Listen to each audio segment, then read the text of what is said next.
नमस्कार, DD news देख रहे हैं आप और आपके साथ मैं हूं शहला निगार। बुलेटिन की शुरुआत में आइए सबसे पहले एक नजर सुर्खियों पर। प्रधानमंत्री नरेंद्र मोदी 3 देशों के दौरे पर हुए रवाना। कहा, इंडोनेशिया, ऑस्ट्रेलिया और न्यूजीलैंड की यात्रा से भारत की एक्ट ईस्ट नीति, महासागर और हिंद प्रशांत विजन को मिलेगी और मजबूती।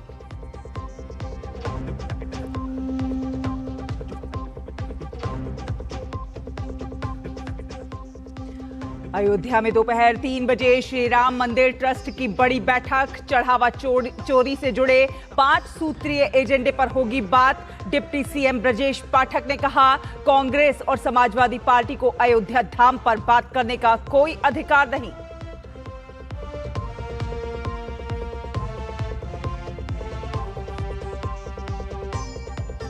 तृणमूल नेता ममता बनर्जी और ऋतुव्रत बनर्जी के पास आज शाम 5:30 बजे तक का समय। टीएमसी पर दावे को लेकर निर्वाचन आयोग ने मांगा है जवाब।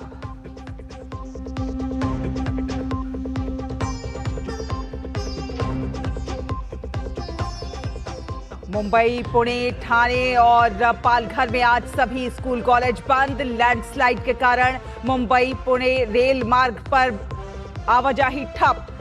लोगों को बेवजह घर से ना निकलने की सलाह।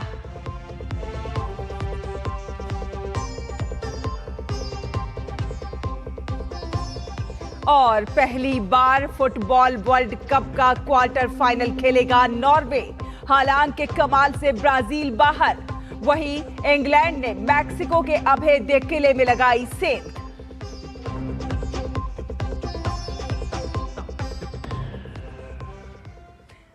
तो आपको बता दें कि प्रधानमंत्री नरेंद्र मोदी आज सुबह 3 देशों की यात्रा पर रवाना हो गए हैं।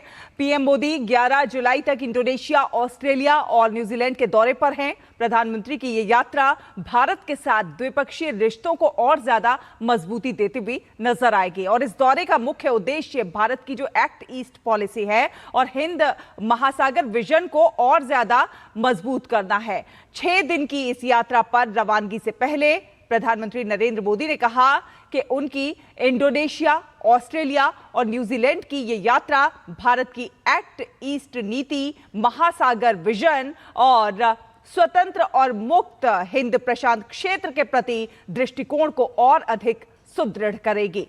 प्रधानमंत्री ने कहा कि भारत और इंडोनेशिया के बीच गहरे सभ्यतागत और लोगों के बीच परस्पर संबंध हैं और उनकी ये यात्रा बहुआयामी साझेदारी के सभी पक्षों को और ज्यादा सुदृढ़ करते नजर आएगी।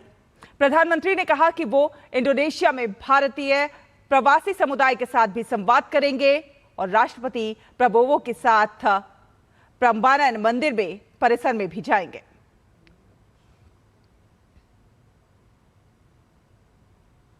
तो प्रधानमंत्री नरेंद्र मोदी की इंडोनेशिया यात्रा के कई मायने हैं। इंडोनेशिया के राष्ट्रपति प्रबोवो सुबियांतो के निमंत्रण पर यह यात्रा हो रही है। प्रधानमंत्री और राष्ट्रपति प्रबोवो की वार्ता के दौरान विभिन्न क्षेत्रों में भारत और इंडोनेशिया सहयोग में हुई प्रगति की समीक्षा होगी और साथ साथ सहयोग में किस प्रकार से विस्तार हो, इस पर संभावनाओं पर भी विचार विमर्श किया जाएगा।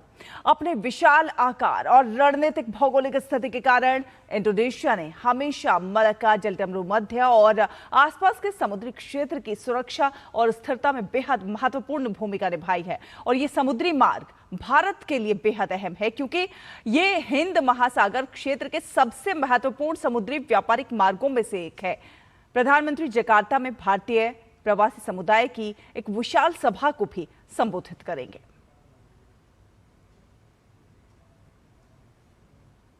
एनर्जी सिक्योरिटी पे काम होगा, मैन्युफैक्चरिंग पे काम होगा, एजुकेशन पे काम हो रहा है, कल्चरल एक्सचेंजेस पे काम हो रहा है।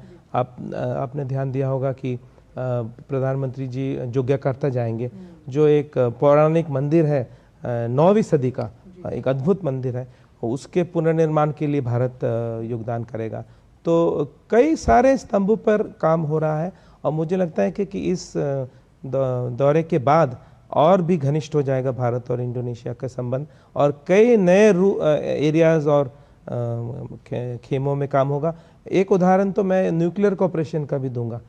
Indonesia nuclear energy and peaceful use of nuclear energy में पैर डालने की सोच रहा है, उसमें भारत का रोल हो सकता है। भारत और इंडोनेशिया के सांस्कृतिक रिश्ते, जिनकी जड़ें जो है सदियों पुरानी हैं, भारतीय संस्कृति की छाप इंडोनेशिया में साफ तौर पर नजर आती है। तो चलिए आपको रूबरू कराते हैं इंडोनेशिया के कुछ ऐसे ही दिलचस्प तथ्यों से। इंडोनेशिया और भारत के सांस्कृतिक रिश्ते जो हैं वो बहुत डीप रूटेड हैं और बहुत सी ऐसी बातें भारत की जो इंडोनेशिया पर छाप छोड़ती हुई नजर आती हैं। आइए आपको बताते हैं।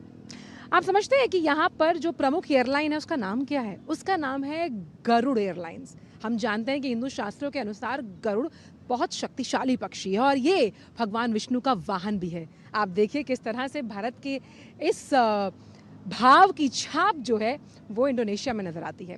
वहीं अगर हम बात करें तो कई ऐसे संस्कृत भाषा के शब्द हैं जो इंडोनेशियाई भाषा में इस्तेमाल किए जाते हैं, राजधानी भाषा, और ये दिखाती है दोनों देशों के उस अटूट बंधन की मजबूती।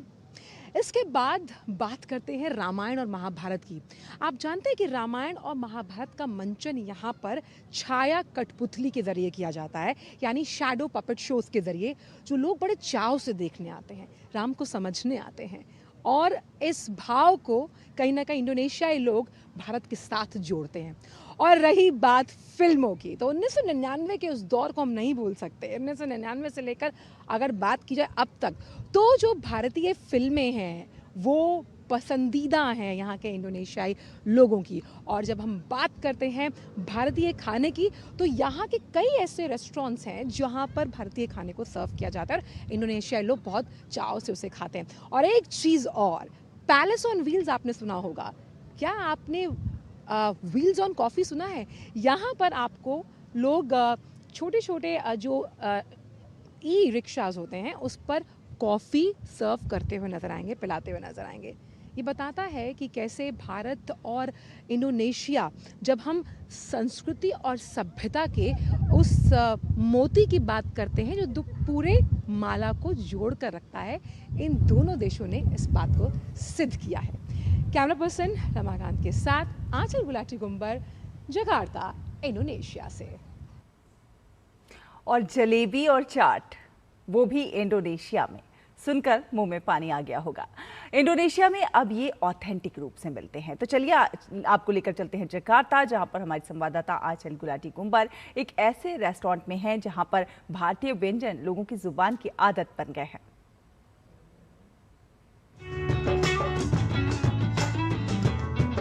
जकार्ता, इंडोनेशिया में, जहां ये तमाम भारतीय व्यंजन बहुत शौक से खाए जाते हैं।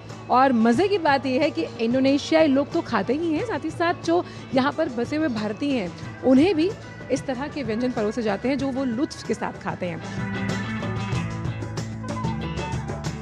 गणेशा एक संस्कृति की ओनर शिल्पा जी, आपका बहुत बहुत स्वागत है। नमस्ते, नमस्ते, वेलकम टू इंडोनेशिया, जकार्ता। 2003 मैंने गणेशा एक संस्कृति खोला। And why I kept the name Ganesha, because that was my first business I started. And कोई भी चीज़ जब पहली बार शुरू करते हैं तो हम गणेश जी की पूजा करते हैं, तो गणेशा। एंड एक संस्कृति means we wanted to show a culture of India to Indonesia. भारतीय खाने ने इंडोनेशिया और भारत को कितना सशक्त रूप से जोड़ के रखा है? पूरी तरह से जोड़ के रखा है, क्योंकि यहाँ के जो कुछ खाने हैं वो हमारे से भी मिलते हैं। कई एक स्पाइसेस जो है इंडोनेशिया के, हम यहाँ पे सारे वो मिलते हैं, उनको हम रिकॉग्नाइज करते हैं। जैसे क्लोव है, जो लौंग है, दालचीनी है, आपके तेज पत्ता है, ये सब यहाँ पे स्पाइसेस मिलते हैं। जब से आए हैं इंडोनेशिया में तब से हम यहाँ आ रहे हैं गणेशा में। गणेशा एक फैमिली जैसा है। बहुत अच्छा खाना है, तो आओ कम हियर। हमको इंडिया बहुत अच्छा लगता है। हमको इधर इंडियन खाना भी मिलता है इंडोनेशियन में, और सब कुछ बढ़िया है। मेरे रेस्टोरेंट्स हैं, उसमें मेरे 500 इंडोनेशियन एम्प्लॉयज़ हैं जो काम कर रहे हैं, जिनकी फैमिलीज़ हैं हमारे साथ। एंड हमारे साथ थोड़े से एक्सपेक्टेड शेफ्स हैं जो कि ऑथेंटिक रेसिपी सारे उनको सिखाते हैं, बताते हैं ऐसे करो, और वो सब जानते हैं रेसिपी और बना पाते हैं। इंडोनेशियंस जो हैं वो लर्न करते हैं और उनको बहुत अच्छा लगता है। यही भारतीयों की पहचान है कि हम किस तरह से सभी लोगों को अपने साथ लेकर चलते हैं और ये वसुधैव कुटुंबकम की भावना जो है वो खाने के इस शौक से भी आती है। कैमरा पर्सन रमाकांत के साथ आंचल गुलाटी गुम्बर, सीधे जकार्ता, इंडोनेशिया से।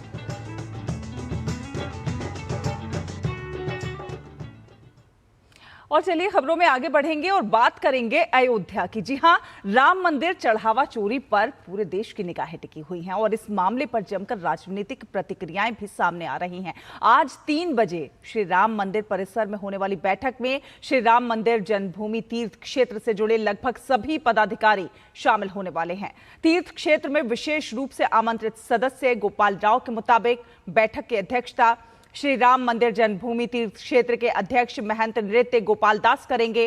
बैठक के बारे में सभी 14 सदस्यों को इसकी सूचना दे दी गई है। ट्रस्ट में कुल 14 सदस्य हैं और सभी को निमंत्रण दे दिया गया है। गोपाल राव ने उम्मीद भी जताई है कि सभी इसमें शामिल होंगे।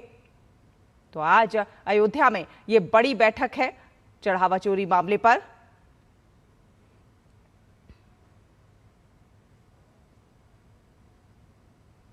बजे आज मंदिर परिसर में ट्रस्ट की बैठक होगी। सभी 14 ट्रस्टियों को निमंत्रण गया है। मैं उम्मीद है सभी लोग भाग लेंगे।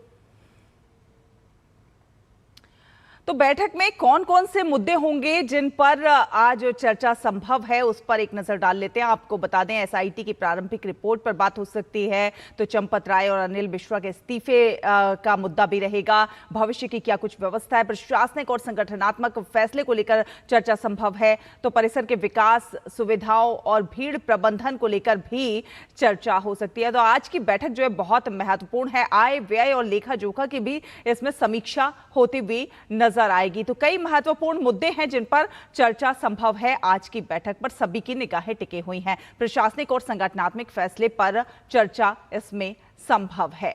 तो बैठक से पहले ट्रस्ट से जुड़े लोग हों या फिर साधु संत हो या फिर आम देशवासी, सभी ये चाहते हैं कि इस मामले में दोषियों को सख्त से सख्त सजा जरूर होनी चाहिए। ट्रस्ट के सदस्य दिनेंद्र दास ने तो यहां तक कह दिया है कि अगर दोषियों को फांसी होती है तो कोई आपत्ति नहीं होगी। ट्रस्ट लोग जो निर्णय देंगे हमारे ट्रस्ट लोग को मान लेंगे। जैसे रामलला के यहाँ अगर कोई चोरी आ गया है तो शासन उत्तर प्रदेश के मुख्यमंत्री और हमारे यहाँ के डीएम जो पैरवी कर रहे हैं उनको अगर फांसी देने कोई आपत्ति नहीं है। हमारे ट्रस्ट लोग उसको मानने के लिए तैयार। रामलला का मामला है। वहीं उत्तर प्रदेश के उप मुख्यमंत्री ब्रजेश पाठक ने कहा है कि अयोध्या धाम में हुई घटना बेहद दुर्भाग्यपूर्ण है, लेकिन पूरा देश जानता है कि कांग्रेस और समाजवादी पार्टी के लोगों ने हमेशा राम मंदिर का विरोध किया है। उन्होंने कहा है कि कांग्रेस और समाजवादी पार्टी के लोगों को अयोध्या धाम पर बात करने का कोई अधिकार नहीं है। तो कांग्रेस और जो समाजवादी पार्टी है, विपक्ष है, उसको लेकर निशाना साधते हुए नजर आ रहे हैं कि उनको इस पर बात करने की कोई जो है ज़रूरत नहीं है और वो इस पर बात करने के एक तरह से अधिकारी नहीं है। तो आज 3 बजे ये महत्वपूर्ण बैठक होनी है, उस पर सभी की निगाहें टिकी हुई हैं। फिलहाल एक छोटा सा ब्रेक, यहाँ पर ब्रेक के उस पार खबरों का ये सफर जारी है। खाने में मेरी क्वीन के लिए क्या है? किंग मटर पनीर, किंग बैगन भरता, king veg pulao, king palak paneer kofta. ये सब किंग क्यों? क्योंकि ये सब बना है MDH किचन किंग से आपका बॉस। MDH किचन किंग, असली किचन किंग। MDH। आज का मेरा प्रोजेक्ट है मेरा गांव, तो चलिए मैं अपना गांव दिखाती हूँ। जीवन चाचा के लिए उनका फोन ही बैंक है। ये है मोनू भैया, इनके लिए इनका फोन ही मंडी है। बबनी बुआ के लिए उनका फोन ही आस्था है। हमारे सरपंच जी के लिए उनका फोन ही ऑफिस है। हमारे गांव के बच्चे जच्चे के लिए फोन ही उनका हेल्थ रिपोर्ट है। कैसा लगा हमारा डिजिटल भारत? कमेंट में जरूर बताना दोस्तों। आज देश में डिजिटाइजेशन का दायरा गांव-गांव तक पहुंच चुका है।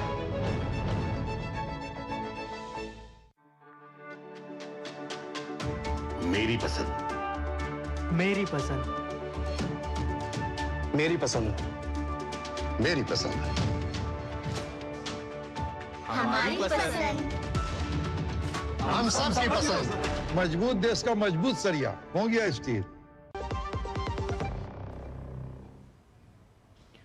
तो हम बात कर रहे हैं राम मंदिर चढ़ावा चोरी मामले की, और आपको बता दें कि इस बीच विश्व हिंदू परिषद के अंतर्राष्ट्रीय अध्यक्ष आलोक कुमार ने मामले की जांच अधिकारी आशुतोष तिवारी को पत्र लिखा है, और उन्होंने कांग्रेस सांसद प्रियंका गांधी, आम आदमी पार्टी के नेता अरविंद केजरीवाल और राज्यसभा सांसद संजय सिंह और समाजवादी पार्टी के नेता राम गोपाल यादव समेत अन्य नेताओं के बयान दर्ज करने की मांग की है। उनका कहना है कि इन नेताओं ने सार्वजनिक मंचों पर राम मंदिर के चढ़ावे को लेकर गंभीर आरोप लगाए हैं, इसलिए निष्पक्ष जांच के लिए उनसे इन दावों के आधार और उपलब्ध साक्ष्यों की जानकारी ली जानी चाहिए। पत्र में यह भी कहा गया है कि यदि आरोपों के समर्थन में प्रमाण मिलते हैं तो जांच को मदद मिलेगी, जबकि अगर आरोप निराधार पाए जाते हैं तो कानून के अनुसार उन पर कार्रवाई का भी विचार किया जाना चाहिए।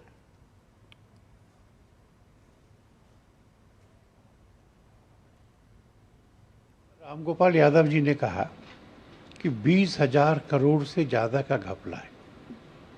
हमारी तो जानकारी में इतने पैसे वहाँ आए ही नहीं। प्रियंका जी ने कहा है हजारों करोड़ का चढ़ावा आता है। तो मैंने सोचा कि अगर पुलिस इनसे प्रार्थना करे कि आपने ये बयान दिया है, आपके पास जो कागज़ है, जो जानकारी है, डॉक्यूमेंट है, गवाह पता है, हमको बताइए, हम सारा उपयोग करके जांच पूरी करेंगे।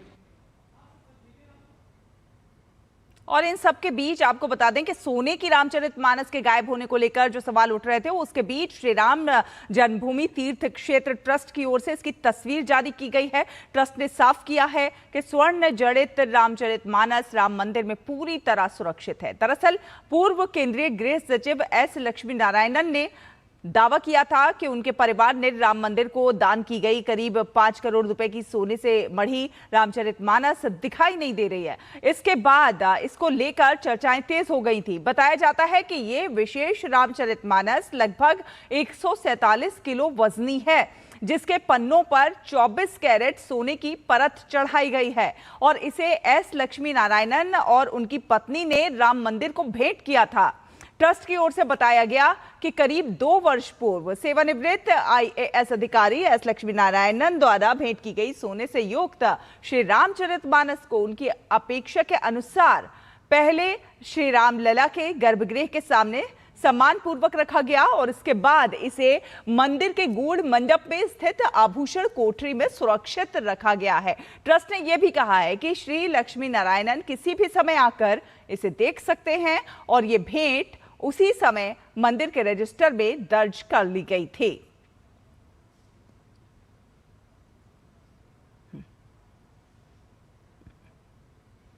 तो स्वर्ण जड़ित रामचरितमानस सुरक्षित है। विकास सिंह अयोध्या से हमारे संवाददाता हमारे साथ जुड़ रहे हैं। विकास, आज 3 बजे जो बैठक होनी है उसे लेकर सभी की निगाहें लगातार बनी हुई हैं कि क्या कुछ इस बैठक से निकलकर आता है, क्या कुछ मुद्दे उसमें छाए रहने वाले हैं। लेकिन आप अयोध्या में हैं, आप जरा बताइए कि इस समय वहां का माहौल कैसा है।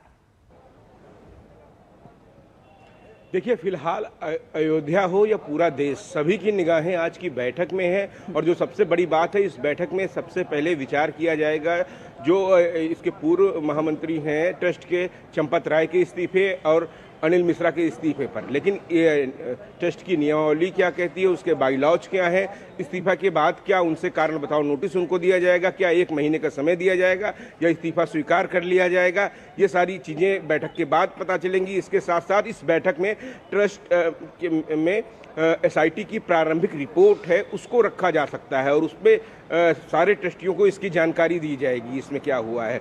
इसके साथ साथ मंदिर प्रबंधन में जो जैसा कि माना जा रहा है कि SIT की प्रारंभिक जांच में कहा गया है कि एक मुख्य कार्यकारी अधिकारी की भी नियुक्ति की जा सकती है, तो CEO की नियुक्ति पर भी विचार कर सकते हैं आज की ट्रस्ट की बैठक में। इसके साथ साथ जो आय व्यय का लेखा है एक वित्तीय वर्ष का वो दिया जाएगा, 25-26 का रखा जाएगा, और संबंधित मंदिर के प्रशासन में क्या कुछ और चीज़ें नई जोड़ी जा सकती हैं, क्या कुछ नए स्टैंडर्ड किए जा सकते हैं कि पारदर्शिता और बने और यात्री सुविधा बने, और लोगों की जो निगाहें हैं इसी बात को हैं कि जो घटना हुई है इस जैसी घटना की कभी कोई पुनरावृत्ति न हो, और जो इसमें दोषी है उन लोगों को सजा जरूर मिले। मुख्यमंत्री योगी आदित्यनाथ ने जब एसआईटी बनाई थी तो उन्होंने कहा था कि दूध का दूध और पानी का पानी होगा इस पूरे मामले में, दोषी चाहे जो भी हो सजा उसे मिलेगी जरूर। लेकिन विकास इस मामले में एक तरफ एसआईटी जांच कर रही है। हाँ, इस सबके बीच जो है राजनीति भी काफी तेज है, और तमाम जो विपक्षी पार्टियां हैं उनकी तरफ से कई बार अनाप शनाप बयान भी आते हैं जिसमें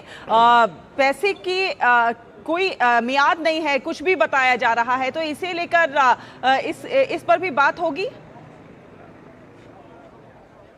जी बिल्कुल, और इस मामले पर विश्व हिंदू परिषद की तरफ से उनके राष्ट्रीय अध्यक्ष ने एक पत्र भी लिखा है, जो यहाँ पर आईओ है इस मामले पे, आपराधिक मामलों की जो जांच हो रही है, आशुतोष तिवारी को, कि इस मामले पर जिन लोगों ने बयान दिया है उन्होंने कहा कि चाहे वो प्रियंका गांधी हो, रामगोपाल यादव हो, संजय सिंह हो, अरविंद केजरीवाल हो, इन लोगों ने जो बयान दिए हैं इनके बयान की सत्यता देखी जाए और कुछ भी बोला जा सकता है। 2000 करोड़ रामगोपाल यादव को बात कर रहे हैं, तो इस तरीके से मतलब कोई एक सीमा होती है किसी चीज़ की बोलने की, आरोप लगाने की। तो आरोपों में अगर सत्यता है तो उन्होंने कहा है आप उनसे तथ्य मांगिए, आप जांच करिए, उस मामलों में ऐसा ना रह जाए कि क्योंकि चूंकि जननेता हैं, बात कहते हैं, जनता के मन में कोई शंका रह जाए कि इतनी बड़ी चीज थी, तो उन सब मामलों की भी जांच करें, और अगर सिर्फ आरोप अनर्गल लगाए जाते हैं तो उन पर कार्रवाई की जाए, क्योंकि कार्रवाई करने की बात सभी ने कही। कल भारतीय जनता पार्टी के राष्ट्रीय अध्यक्ष लखनऊ आए थे, उन्होंने भी कहा था कि दोषी चाहे जो भी हो समझौता नहीं किया जाएगा, किसी भी चीज से कार्रवाई होगी, और ऐसी कार्रवाई होगी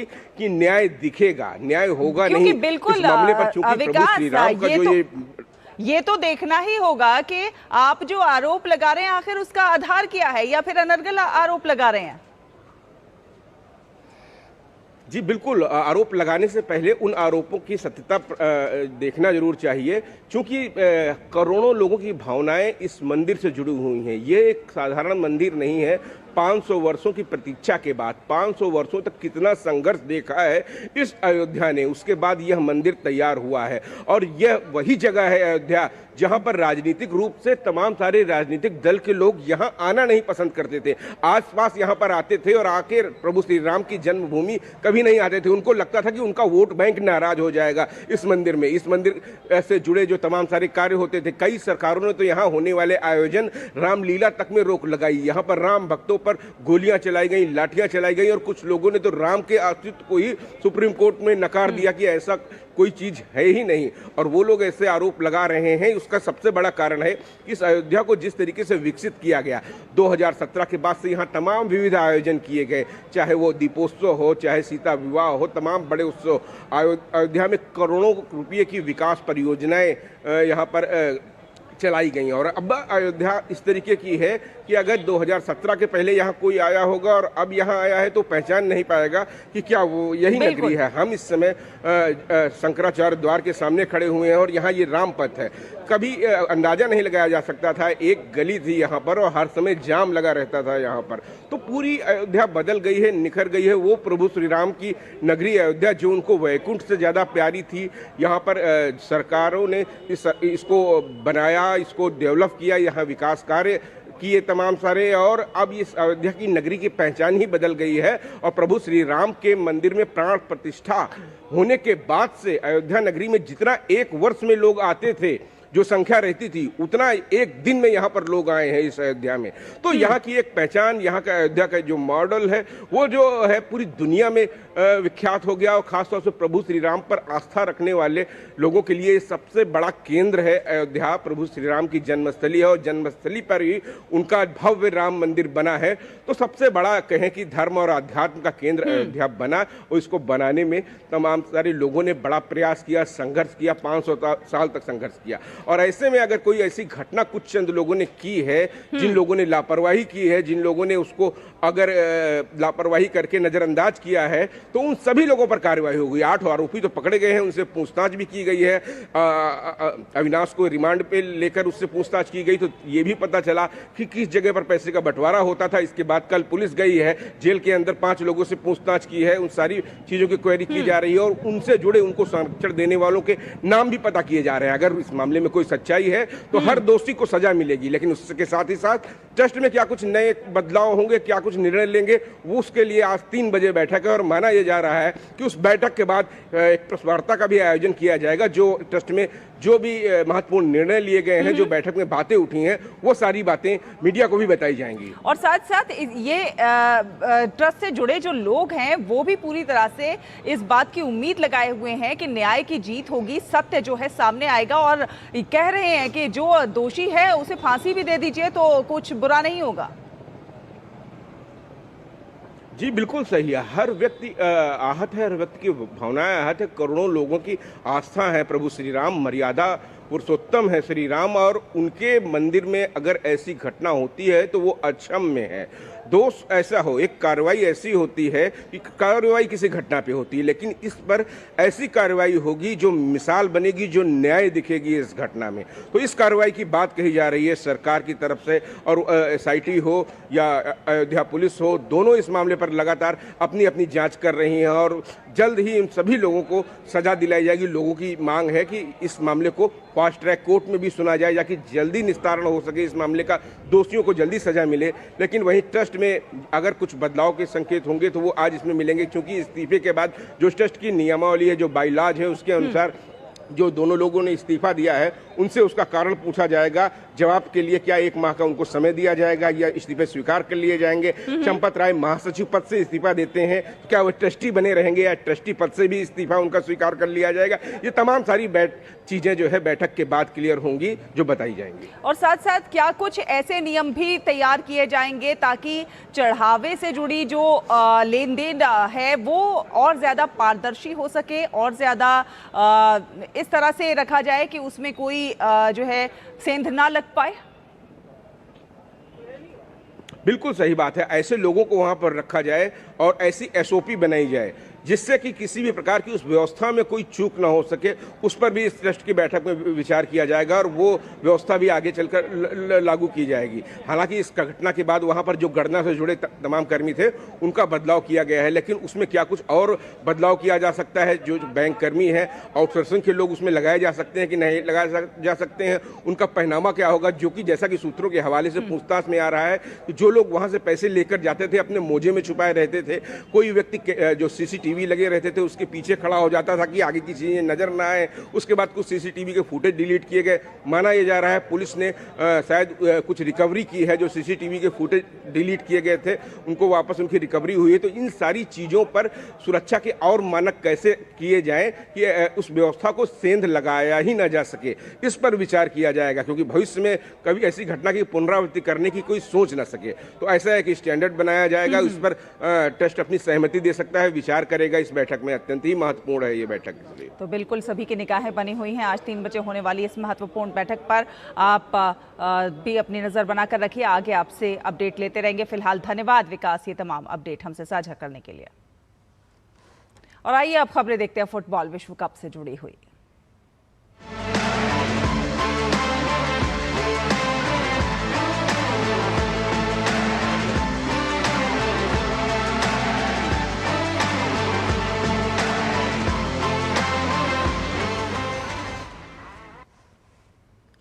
तूफानी मौसम, 1 घंटे की देरी, लाल कार्ड और हजारों मैक्सिकन समर्थकों के शोर के बीच इंग्लैंड ने मैक्सिको को 3-2 से हराकर विश्व कप के क्वार्टर फाइनल में जगह बना ली है। तेज तूफान और खराब मौसम के कारण मैच 1 घंटे देरी से शुरू हुआ। इंग्लैंड के जूड बेलिंघम ने महज 98 सेकंड के भीतर 2 गोल दागकर टीम को मुकाबले में बढ़त दिला दी। हालांकि मैक्सिको ने हार नहीं मानी। हाफ टाइम से 3 मिनट पहले जूलियन क्विनोनेस गोल करके मैक्सिको की उम्मीदों को जिंदा रखा। दूसरे हाफ की शुरुआत में इंग्लैंड के डिफेंडर जरेल क्वांसा को खतरनाक टैकल के लिए रेड कार्ड दिखाया गया, जिसके बाद इंग्लैंड को 10 खिलाड़ियों के साथ खेलना पड़ा। 60वें मिनट में इंग्लिश कप्तान हैरी केन ने पेनल्टी को गोल में बदलकर इंग्लैंड को 3-1 से बढ़त दिला दी। हालांकि हैरी केन की एक गलती के कारण मैक्सिको को भी पेनल्टी मिली, जिसे राउल जिमेनेज ने गोल में बदलकर स्कोर 3-2 कर दिया। अंतिम मिनटों में मैक्सिको ने बराबरी के लिए पूरा जोर लगाया, लेकिन उन्हें सफलता नहीं मिली। क्वार्टर फाइनल में इंग्लैंड का सामना नॉर्वे से होगा।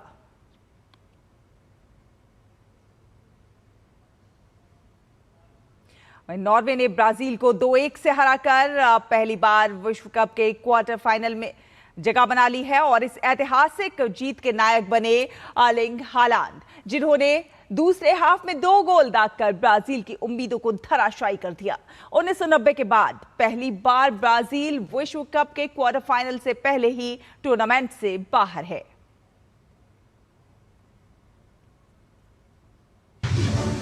हालैंड का तूफान, ब्राजील बेदम, पहली बार क्वार्टर फाइनल में एंट्री, टूटा सपना बना इतिहास। 5 बार की विश्व चैंपियन ब्राजील के लिए रविवार की रात किसी बुरे सपने से कम नहीं रही। न्यू जर्सी में खेले गए रोमांचक मुकाबले में नॉर्वे ने फुटबॉल जगत को चौंकाते हुए ब्राजील को 2-1 से हराकर पहली बार विश्व कप के क्वार्टर फाइनल में जगह बना ली। इस ऐतिहासिक जीत के नायक बने अर्लिंग हालैंड, जिन्होंने दूसरे हाफ में 2 गोल दागकर ब्राजील की उम्मीदों को धराशायी कर दिया। मुकाबले की शुरुआत से ही नॉर्वे ने आक्रामक तेवर दिखाए। ब्राजील को 15वें मिनट में बढ़त बनाने का सुनहरा मौका मिला, जब मैथ्यूज कुन्हा को बॉक्स के भीतर गिराए जाने पर पेनाल्टी दी गई, लेकिन ब्रूनो गुइमारेस की पेनाल्टी को नॉर्वे के अनुभवी गोलकीपर और जान नाइलैंड ने शानदार अंदाज में रोक दिया। यही बचाव आगे चलकर मैच का निर्णायक मोड़ साबित हुआ। दूसरे हाफ में ब्राजील ने एंड्रिक और फिर नेमार को मैदान पर उतारकर आक्रमण तेज करने की कोशिश की, लेकिन नॉर्वे की रक्षा पंक्ति और गोलकीपर नाइलैंड चट्टान बनकर खड़े रहे। विनीसियस जूनियर भी कई मौकों पर गोल करने में नाकाम रहे। इसके बाद 79वें मिनट में हालैंड ने अपना जादू बिखेरा। एंड्रियास शेल्डरूप के शानदार क्रॉस पर हालैंड ने गैब्रियल को पीछे छोड़ते हुए बेहतरीन हेडर लगाया और नॉर्वे को 1-0 की बढ़त दिला दी। ब्राजील अभी इस झटके से उबर भी नहीं पाया था कि 90वें मिनट में हालैंड ने बॉक्स के बाहर से दमदार लो ड्राइव शॉट लगाकर अपना दूसरा गोल दाग दिया। इस गोल के साथ ही नॉर्वे की ऐतिहासिक जीत लगभग तय हो गई। इंजरी टाइम में ब्राजील को दूसरी पेनाल्टी मिली, जिसे नेमार ने गोल में बदल दिया, लेकिन यह गोल सिर्फ हार के अंतर को कम करने तक ही सीमित रहा। 1990 के बाद पहली बार ब्राजील विश्व कप के क्वार्टर फाइनल से पहले ही टूर्नामेंट से बाहर हो गया। वहीं हालैंड ने अपने 2 गोलों के दम पर न केवल नॉर्वे को इतिहास रचने में मदद की, बल्कि गोल्डन बूट की दौड़ में भी 7 गोल के साथ फ्रांस के किलियन एम्बाप्पे और अर्जेंटीना के लियोनेल मेसी की बराबरी कर ली। नॉर्वे अब पहली बार विश्व कप की अंतिम 8 में पहुंच चुका है और उसकी नजरें अब इतिहास को और आगे बढ़ाने पर टिकी हैं। Sports desk, DD news. और ब्राजील के सर्वकालिक शीर्ष गोल स्कोरर नेमार अंतर्राष्ट्रीय फुटबॉल से संन्यास की घोषणा कर दी है। उन्होंने ये ऐलान ब्राजील के फीफा वर्ल्ड कप 2026 से बाहर होने के बाद की। नॉर्वे के खिलाफ राउंड ऑफ 16 में उन्हें 1-2 से हार का सामना करना पड़ा। 1990 के बाद पहली बार ब्राजील इतना जल्दी वर्ल्ड कप से बाहर हुआ है। नेमार ने अतिरिक्त समय के 10वें मिनट में पेनल्टी से मैच का एकमात्र गोल दागा, जिससे ब्राजील के लिए 130 मैचों में उनके गोलों की संख्या 80 हो गई। साथ ही उन्होंने 59 असिस्ट भी किए। दिग्गज पेले के मुकाबले उन्होंने 3 गोल ज्यादा किए हैं। वो पेले के अलावा 4 विश्व कप में गोल करने वाले दूसरे ब्राजीलियाई खिलाड़ी बने। नेमार ने अगस्त 2010 में मैटलाइफ स्टेडियम में अमेरिका के खिलाफ एक फ्रेंडली मैच में ब्राजील के लिए डेब्यू किया और अपना पहला इंटरनेशनल गोल किया।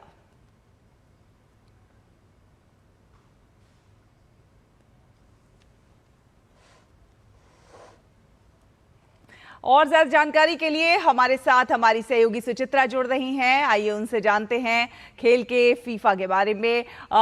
सुचित्रा, बेहद रोमांचक मुकाबले में इंग्लैंड ने आज मैक्सिको को हरा दिया, क्या कुछ रही इसकी खास वजह? जी बिल्कुल शैला, इंग्लैंड की अगर इस जीत की बात करें तो एक ऐतिहासिक जीत रही। इंग्लैंड ने मैक्सिको सिटी के एस्टेका स्टेडियम में हराया। ये जो एस्टेका स्टेडियम है इसे मैक्सिको का अभेद किला माना जाता था। इस मैच से पहले मैक्सिको ने इस स्टेडियम में 89 मैच खेले थे और उसे सिर्फ 2 मुकाबलों में हार मिली थी। वहीं अगर वर्ल्ड कप के गेम्स की बात करें तो विश्व कप के 10 मुकाबले इस मैच से पहले खेल चुकी थी मैक्सिको यहाँ पर, और उसे एक भी मुकाबले में हार नहीं मिली थी। तो एस्टेका स्टेडियम में सीनियर लेवल पर ये सिर्फ तीसरी हार है मैक्सिको की, जो दिखाता है कि इंग्लैंड ने एक किस तरह की बड़ी उपलब्धि हासिल की है। और काफ़ी हाई ऑल्टीट्यूड पर ये जो एस्टेका स्टेडियम है वो स्थित है। मैक्सिको के खिलाड़ियों को तो आदत है इन परिस्थितियों की, लेकिन बाहर की जो भी टीमें आती हैं, बाहर के जो भी खिलाड़ी आते हैं, अक्सर संघर्ष करते हुए नजर आते हैं एस्टेका की परिस्थितियों के साथ। तो इंग्लैंड की टीम ने आज ना सिर्फ मैक्सिको की टीम को मात दी है बल्कि परिस्थितियों को भी मात दी है कहीं ना कहीं एस्टेका स्टेडियम में। और इंग्लैंड के लिए जूड बेलिंघम ने शानदार प्रदर्शन किया, 2 गोल किए। वहीं कैप्टन केन जो एक अहम भूमिका निभा रहे हैं इंग्लैंड के अभियान में इस विश्व कप में, उन्होंने भी एक गोल करने में कामयाबी पाई। और मैच के आखिरी जो कुछ मिनट्स थे उसमें जिस तरह का शानदार अटैक देखने को मिला मैक्सिको की तरफ से, पूरी ताकत इंग्लैंड को झोंकनी पड़ी अपने डिफेंस में। इंग्लैंड के डिफेंडर्स ने शानदार प्रदर्शन किया, उस बढ़त को बरकरार रखा और एक यादगार और ऐतिहासिक जीत हासिल की इंग्लैंड ने आज मैक्सिको के खिलाफ विश्व कप में। शैला, बिल्कुल। और 1990 के बाद पहली बार क्वार्टर फाइनल से बाहर होना पड़ा है।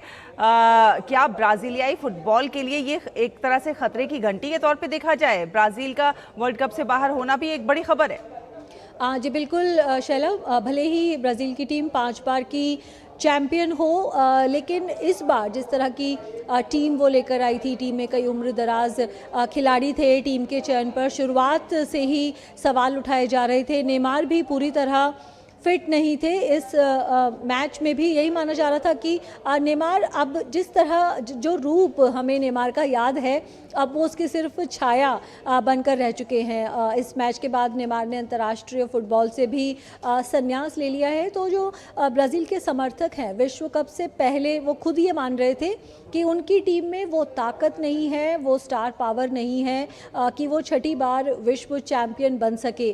तो ये तो माना जा रहा था कि ब्राज़ील का विश्व कप जीतना मुश्किल है, लेकिन इतनी जल्दी बाहर हो जाएंगे ये भी किसी ने सोचा नहीं था। लेकिन यहाँ पर हम कह सकते हैं कि पूरी तरह से अर्लिंग हालांड जो है भारी पड़े हैं ब्राज़ील की टीम पर, क्योंकि अर्लिंग हालांड अगर आज के दौर के स्ट्राइकर्स की बात करें, सबसे तेज़ औसत के साथ वो गोल कर रहे हैं। गोल मशीन उन्हें कहा जाता है और दुनिया की किसी भी टीम के लिए उन्हें गोल करने से रोकना एक बड़ी चुनौती रहता है।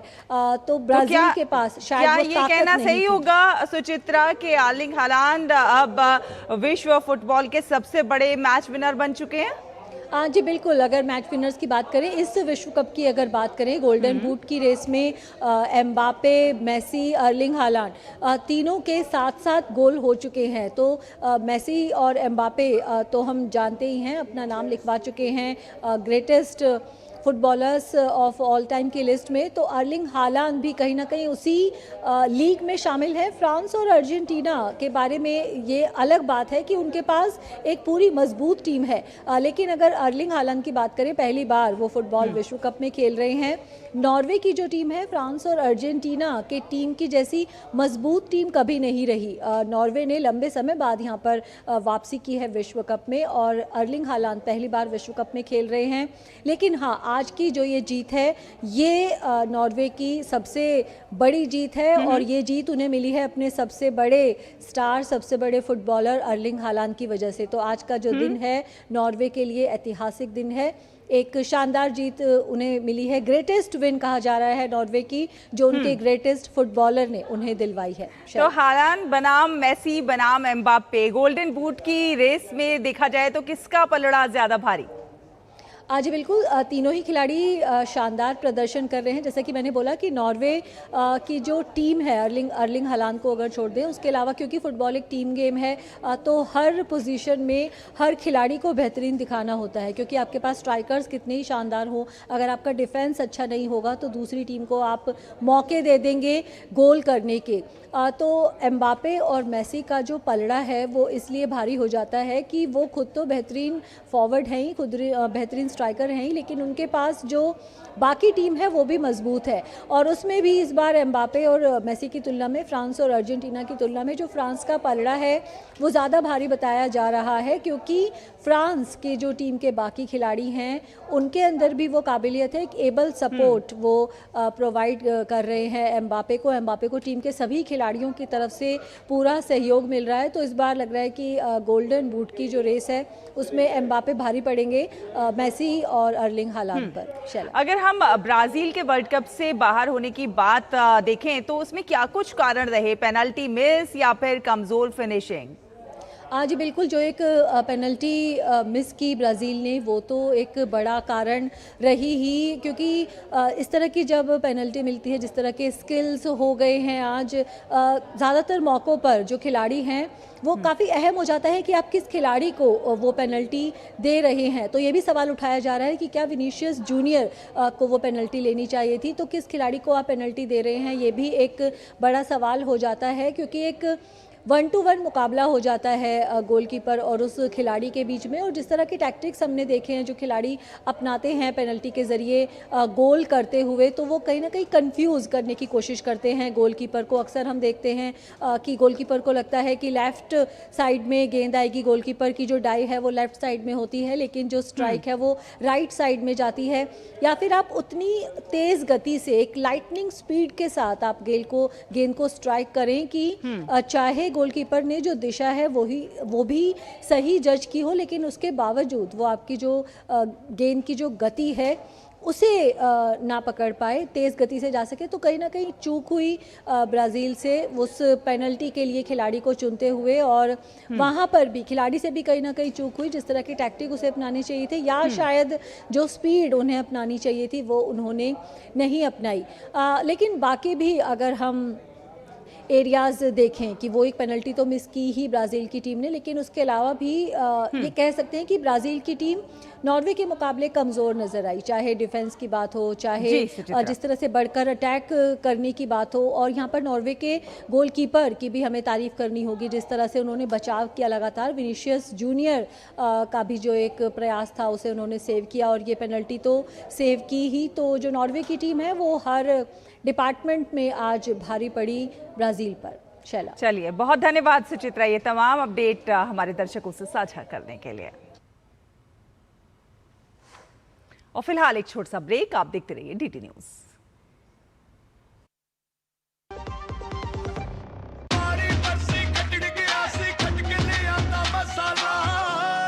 केड़ा मसाला ओए, छोले दा या लोबे दा, पंजाबी छोले दा या पिंडी चने दा? अब छोलिया हो या लोबिया, पंजाबी छोले या पिंडी चने, सब कुछ मजेदार बने। जब धरती चीर कर निकलता है लोहे का पत्थर और मिलता है मोंगिया के जोश से, फिर तपता है, पिघलता है और बनता है फौलाद। अब होता है सरिया सारी खूबियों के साथ। मोंगिया स्टील, मजबूत देश का मजबूत सरिया। ओ हरी भैया, अरे वाह, खेतों में कौन सी फसल लगाए हो? 12 महीने कमा कर दे ऐसी फसल। क्या? मैंने नया व्यवसाय शुरू किया है। उसके लिए पैसे? इसमें किसी निवेश की जरूरत ही नहीं। अच्छा मुखिया जी। अरे मुखिया जी, नमस्ते। अरे हरी, कब आ रहे हो? आप बस चलिए, मैं पहुंचता हूं। अब मैं LIC एजेंट हूं। LIC एजेंट बनो, अब बड़ा सोचो। हमारी वेबसाइट पर जाएं या अपनी नजदीकी LIC शाखा से संपर्क करें।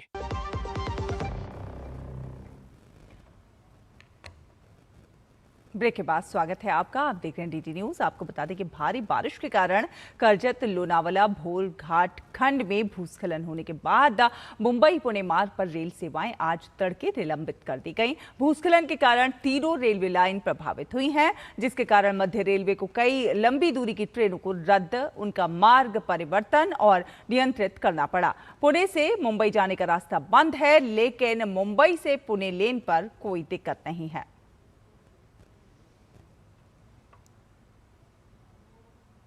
के लिए जो पूरा रास्ता है वो अभी बंद है।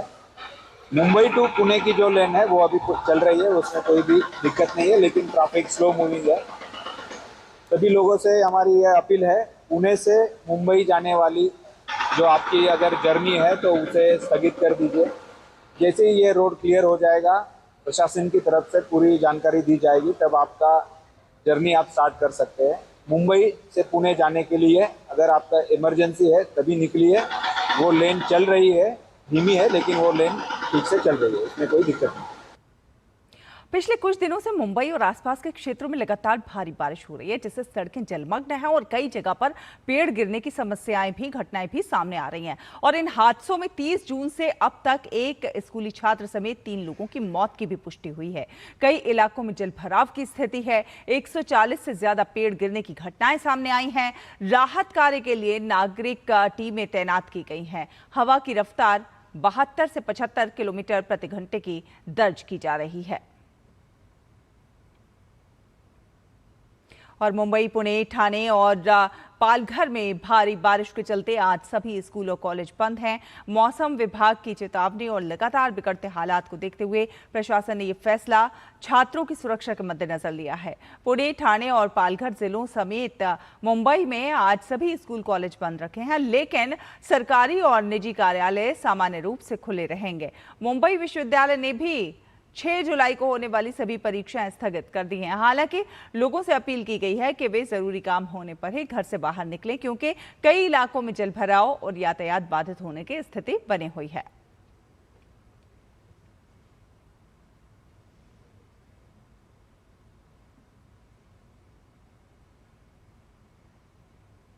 आगे बढ़ेंगे, अगली खबर का रुख करते हैं। निर्वाचन आयोग ने बिहार, मध्य प्रदेश और गुजरात की 3 विधानसभा सीटों पर उपचुनाव के लिए अधिसूचना जारी की है। तीनों विधानसभा क्षेत्रों में 30 जुलाई को मतदान होगा और 3 अगस्त को परिणाम घोषित किए जाएंगे। अब आज से प्रत्याशी नामांकन दाखिल कर सकेंगे। बिहार की बांकीपुर, मध्य प्रदेश की दतिया और गुजरात की मांजलपुर विधानसभा सीटों के लिए उपचुनाव होगा। 13 जुलाई को नामांकन पत्र दाखिल करने की आखिरी तारीख है और 14 जुलाई को नामांकन पत्रों की जांच होगी।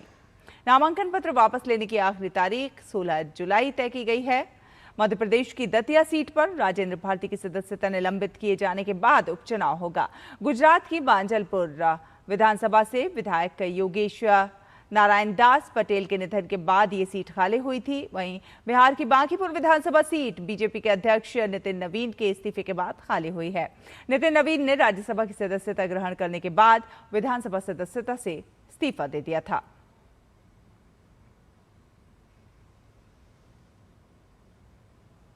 और टीएमसी यानी तृणमूल कांग्रेस के अधिकार को लेकर विवाद जो है तेज है। पार्टी प्रमुख ममता बनर्जी और ऋतव्रत बनर्जी के गुटों ने पार्टी के नियंत्रण और चुनाव चिन्ह पर अपना अपना दावा पेश किया है। पिछले सप्ताह दिल्ली में निर्वाचन आयोग से मुलाकात के दौरान ऋतव्रत बनर्जी के गुट ने दावा किया कि पार्टी के 80 में से 2/3 से अधिक विधायक अब उनके साथ हैं, इसलिए पार्टी फंड और चुनाव चिन्ह पर उनका अधिकार बनता है। इस दावे के बाद आयोग ने दोनों पक्षों से आज शाम 5:30 बजे तक का जवाब मांगा है। मामले में अब निर्वाचन आयोग की अगली कार्रवाई पर सभी की नजरें टिकी हैं।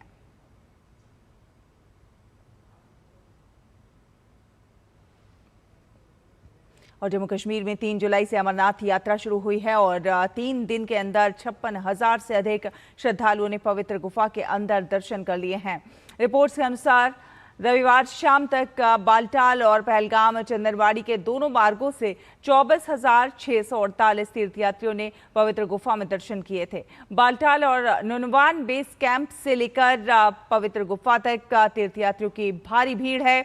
तीर्थयात्रियों से निर्धारित तिथि से पहले दर्शन के लिए न जाने की प्रशासन की अपील के बावजूद हजारों तीर्थयात्री प्रतिदिन देश के विभिन्न हिस्सों से इन दोनों बेस कैंपों में पहुंच रहे हैं। जम्मू कश्मीर प्रशासन ने यात्रा करने की योजना बना रहे तीर्थयात्रियों से अपनी यात्रा कुछ दिनों के लिए स्थगित करने का आग्रह किया है, क्योंकि श्रद्धालुओं की भारी भीड़ के कारण 9 जुलाई तक सभी पंजीकरण स्लॉट बुक हो चुके हैं। अब सिर्फ पंजीकृत तीर्थयात्रियों को ही कश्मीर की ओर जाने की अनुमति दी जाएगी, जबकि नए श्रद्धालुओं को पंजीकरण कोटा उपलब्ध होने तक निर्धारित चौकियों पर रोक दिया जाएगा।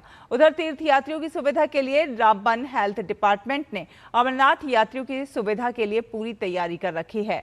यात्रा के रास्ते को कवर करने और इमरजेंसी से निपटने के लिए लगभग 75 लोगों की मेडिकल टीम तैनात की गई है, जिसमें करीब 20 डॉक्टर और 50 पैरामेडिकल स्टाफ शामिल हैं। वहीं 2 खास जगहों चंद्रकोट यात्री निवास और लैम्बर यात्रा कैंप ग्राउंड पर मिनी हॉस्पिटल्स बनाए गए हैं।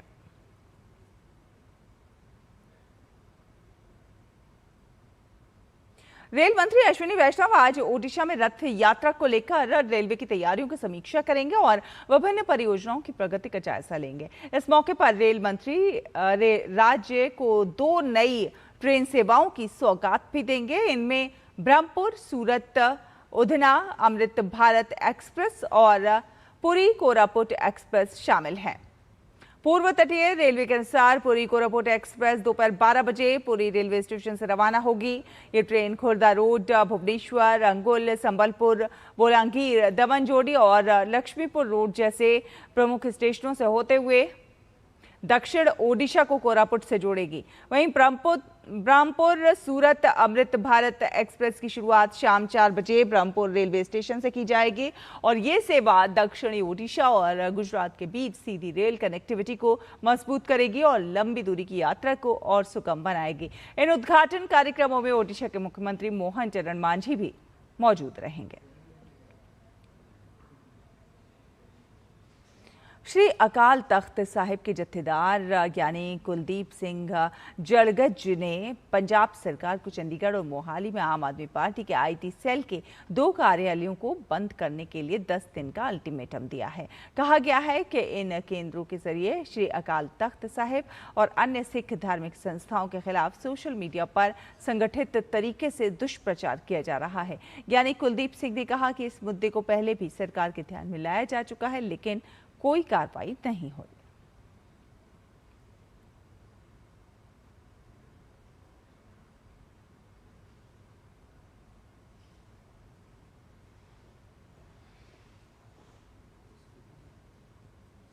सोशल मीडिया ते आ चलदा 2 सेंटर ने, एक मोहाली दे विच आ साहिबजादा अजीत सिंह नगर, मैनू नाम ही पता मैं लेना नहीं, एक चंडीगढ़ आ जिथे दिल्ली दे बंदे बैठे हुए आ और जेड़े रोज ही मान मर्यादा वालियां जेड़ियां संस्थावां ओदे खिलाफ नैरेटिव बिरतांत चलाउंदे आ।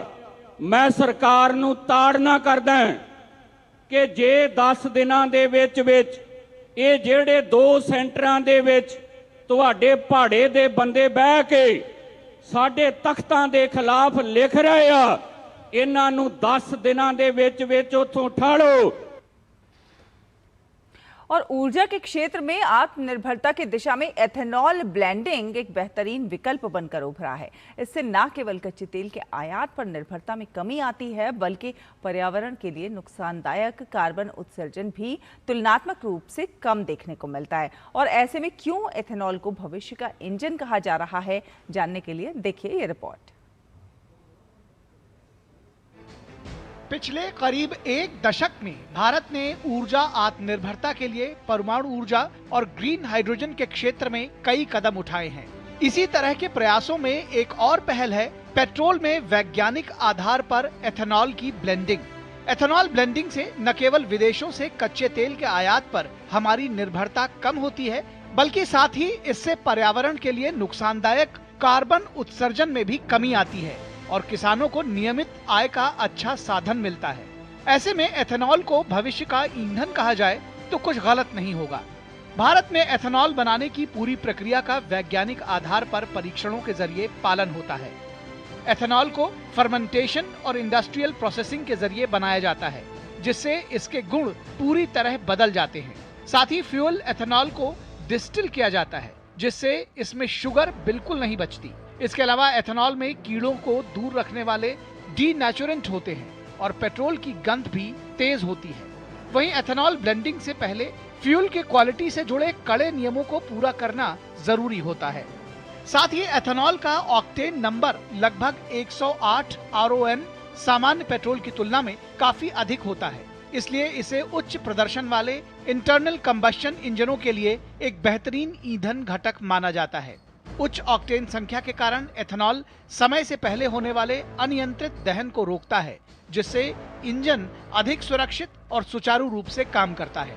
इसके अलावा एथेनॉल उत्पादन में बहुत अधिक पानी की जरूरत भी नहीं होती। एथेनॉल प्लांट में प्रति लीटर एथेनॉल के लिए सिर्फ 3 से 5 लीटर प्रोसेस्ड पानी का इस्तेमाल होता है और आधुनिक distillery zero liquid discharge system पर चलती है, जिसमें पानी को रिसाइकिल करके इस्तेमाल किया जाता है।